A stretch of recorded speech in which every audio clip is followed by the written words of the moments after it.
কুরবানি ওয়াজিবও নয়, ফরজও নয়, বরং কুরবানি হচ্ছে সুন্নতে মুআক্কাদা। যুগ যুগ থেকে এই অঞ্চলের মুসলমান কোরবানিকে ওয়াজিব জানে, সেইভাবে আমল করে আসছে। এত বছর পরে যারা সুন্নতের ফতোয়া দেয়, নিঃসন্দেহে এরা কারো না কারো দালালি করতেছে। কোন মৌলবী ফতোয়া দেয় কোরবানি দেওয়া সুন্নত, ওয়াজিব নয়। দিলে দিল, না দিলে নাই। এদের এই ফতোয়া দ্বারা নতুন কেউ কোরবানি দিবে তো দূরের কথা, যারা এতদিন দিত এরাও ছেড়ে দিবে। দরকার কি কোরবানি দেওয়া সুন্নত? এত টাকা নষ্ট করার কি দরকার? 2 নাম্বার, এদের বক্তব্য শুনলে আমাদের ইন্ডিয়ার দাদারা খুশি হবে, কারণ দাদারা মুসলমানের কোরবানি পছন্দ করে না। অন্তত এই মোল্লার ফতোয়ার উসিলায় কিছু মানুষ তো কোরবানি দেওয়া থেকে বঞ্চিত হবে, কোরবানি দেওয়ার লোকের সংখ্যা কমবে, দাদারা খুশি হবে। কারণ এই দেশের মুসলমান গরু দিয়া কোরবানি দিলে দাদাদের কলিজা জ্বলে।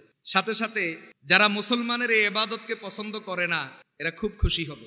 এই আহলে হাদিস মৌলবীদের ফতোয়া, যারা কোরবানিকে সুন্নত বলে, তাদের এই ফতোয়া দ্বারা এই নাস্তিকের বাচ্চারা খুশি হবে। তাদের ফতোয়া কোনো মুসলমান খুশি হতে পারে না। এজন্য বিষয়টা আমরা যেহেতু জানি সবাই কোরবানি ওয়াজিব, তারপরেও বিষয়টা একটু পরিষ্কার করা দরকার মনে করি। যেই সূরা আমি তেলাওয়াত করেছি আপনারা সবাই মুখস্থ পারেন, নামাজ পড়েন আর না পড়েন, এবং কোরআনে কারীমের সবচেয়ে ছোট্ট সূরা। আল্লাহ তাআলা এই সূরার 2 নম্বর আয়াতের মধ্যে বলেন, ফাসাল্লি লিরাব্বিকা ওয়ানহার, আপনার রবের সন্তুষ্টির জন্য নামাজ পড়ুন এবং কোরবানি করুন। ঠিক যেই নিয়মে আমরা করি, আল্লাহ তাআলা এই সিরিয়ালে বলছেন আগে নামাজ তারপরে কোরবানি। নামাজের আগে কোরবানি দিলে হয় না, আগে নামাজ পড়তে হয় তারপরে কোরবানি দিতে হয়। ঠিক যেইভাবে আমরা আমল করি আল্লাহ তাআলা ওইভাবেই বলছেন ফাসাল্লি লিরাব্বিক, রবের সন্তুষ্টির জন্য নামাজ পড়ুন, ওয়ানহার, কোরবানি করুন। নির্দেশ কার? আল্লাহর নির্দেশ সুন্নত হয়। বলেন, এই মৌলবীরে পাগল করলে পাগলও লজ্জা পাবে। আল্লাহর নির্দেশ সুন্নত হয়। কমপক্ষে কি হওয়া দরকার? ওয়াজিব হওয়া দরকার। এজন্য আমরা ওয়াজিব বলে মানি, সে অনুযায়ী আমরা আমল করি। তাহলে কোরবানি ওয়াজিব হওয়ার এক দলিল। 2 নম্বর দলিল হযরত জুনদুব ইবনে আব্দুল্লাহ রাদিয়াল্লাহু তাআলা আনহু সূত্রে বর্ণিত বুখারী মুসলিমের হাদিস। রাসূল করিম সাল্লাল্লাহু আলাইহি ওয়াসাল্লাম কোরবানির ঈদের নামাজ পড়ে যেই মাত্র বের হলেন, দেখে যে অনেক কোরবানির জন্তু জবাই করা। কি বোঝা গেল এগুলা কবে জবাই হয়েছে? নামাজের আগে। বোঝা যায় তো? আপনি সালাম ফিরে যদি দেখেন যে জানোয়ার শোয়ানো, কি বোঝা গেছে? আগে হয়ে গেছে কারবার। রাসূল সাথে সাথে বললেন, মান যাবাহা ক্বাবলা আন ইউসাল্লিয়া আও ক্বালা নুসাল্লিয়া ফালিয়াজবাহ মাকানাহা উখরা।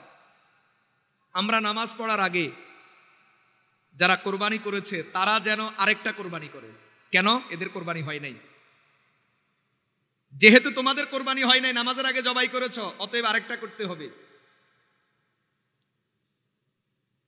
তাহলে বোঝা গেল সময় মতো কোরবানি না করলে কোরবানির কাজা দেওয়া লাগে। কি বোঝা যায়? সুন্নত না ওয়াজিব বোঝা যায়। 3 নাম্বার, তিরমিজি শরীফের হাদিস, হযরতে আব্দুল্লাহ ইবনে ওমর রাদিয়াল্লাহু তাআলা আনহুমা সূত্রে বর্ণিত। আকামা রাসূলুল্লাহ সাল্লাল্লাহু আলাইহি ওয়াসাল্লাম বিল মদিনাতি 10 সিনিনা ইউদহি। আল্লাহর নবী মদিনায় 10 বছর অবস্থান করেছেন। আল্লাহর পক্ষ থেকে কোরবানির হুকুম আসার পর থেকে নবীজি যতদিন মদিনায় ছিলেন ইন্তেকাল পর্যন্ত প্রতি বছর নিয়মিত কোরবানি দিয়েছেন। যেই আমল আল্লাহর নবী কখনো ছাড়েন না, ধারাবাহিকভাবে সব সময় করেন, এটা ওয়াজিব। কয় দলিল গেল? 3 দলিল। 4 নাম্বার, এটাও তিরমিজির বর্ণনা। আব্দুল্লাহ ইবনে ওমর রাদিয়াল্লাহু তাআলা আনহুমাকে এক লোক জিজ্ঞাসা করলো, আল উযহিয়াতু আওয়াজিবাতুন হিয়া, কোরবানি কি ওয়াজিব? ইবনে ওমরকে জিজ্ঞাসা করেছে। তো হযরত ইবনে ওমর সরাসরি ওয়াজিব না বলে তিনি একটু ঘুরাইয়া জবাব দিয়েছেন, কৌশল করেছেন। তিনি বলেন, যাহা রাসূলুল্লাহ সাল্লাল্লাহু আলাইহি ওয়াসাল্লাম ওয়াল মুসলিমুন। বেটা, ওয়াজিব না সুন্নত আমি তোমাকে এটা বলবো না, আমি তোমাকে এতটুকু বলি, আল্লাহর নবী কোরবানি দিয়েছেন, আল্লাহর নবীর পরে মুসলমানরা কোরবানি দিচ্ছেন, সাহাবাই কেরাম তাবিঈন কোরবানি দিচ্ছে, ধারাবাহিকভাবে চলছে, এটা কেউ ছাড়ে নাই। তুমি বুঝে নাও। লোকটা বুঝে না, আবারও প্রশ্ন করে, আওয়াজিবাতুন হিয়া, ওয়াজিব? ইবনে ওমর রাগ হইয়া গেলেন। রাগ হইয়া বলতেছেন, আতাকিল, যহা রাসূলুল্লাহ সাল্লাল্লাহু আলাইহি ওয়াসাল্লাম ওয়াল মুসলিমুন, মাথায় কিছু ঢুকে না, মাথায় কাজ করে না। আমি তোমারে বলতেছি আল্লাহর নবী সারা জীবন কোরবানি দিয়েছেন, নবীর ইন্তেকালের পরে ধারাবাহিকভাবে মুসলমান যুগ যুগ থেকে কোরবানি দিচ্ছেন, এরপরও আমি তোমাকে বলতে হবে কোরবানি ওয়াজিব, তোমার মাথায় কাজ করে না?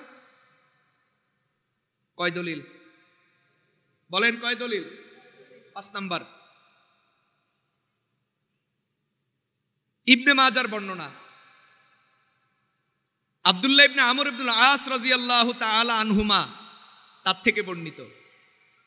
তিনি বলেন রাসূল করিম সাল্লাল্লাহু আলাইহি ওয়াসাল্লাম ইরশাদ করেন, উমিরতু বিয়াউমিল আযহা ঈদান জাআলাহুল্লাহু লিহাযিহিল উম্মাহ।